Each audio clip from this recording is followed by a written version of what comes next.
بے شک مشکل کے ساتھ آسانی ہے، اور وہ سینوں کے اندر کی باتوں کو جاننے والا ہے۔ ان لوگوں کی مثال جنہوں نے اللہ کے سوا کارساز بنائے۔ مکڑی کی سی ہے کہ اس نے ایک گھر بنایا، اور بے شک گھروں میں سب سے کمزور مکڑی کا گھر ہے۔ کاش وہ جانتے ہوتے۔ ہم کسی جان کو اس کی طاقت سے بڑھ کر تکلیف نہیں دیتے۔ اللہ جسے چاہے عزت دے اور جسے چاہے ذلت۔ وہ اپنی طرف آنے کو راستہ اسی کو دکھاتا ہے جو اس کی طرف رجوع کرے۔ میں نے کہا کہ مجھے کوئی یاد نہیں کرتا۔ جواب ملا، تم مجھے یاد کرو، میں تمہیں یاد کروں گا۔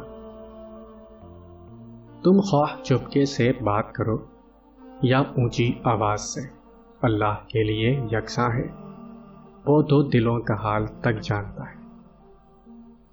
اگر اللہ تمہاری مدد کرے تو کوئی تم پر غالب آنے والا نہیں، اور اگر وہ تمہیں تنہا چھوڑ دے تو کون ہے جو اس کے بعد تمہاری مدد کرے؟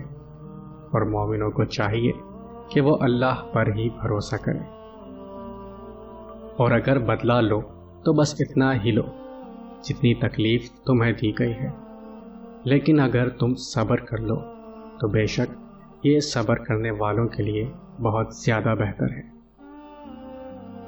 انسان نے کہا، میں تھک چکا ہوں۔ جواب آیا، اللہ کی رحمت سے مایوس نہ ہو۔ اپنے نفس کی پاکی کے دعوے نہ کرو، وہی بہتر جانتا ہے کہ واقعی متقی کون ہے۔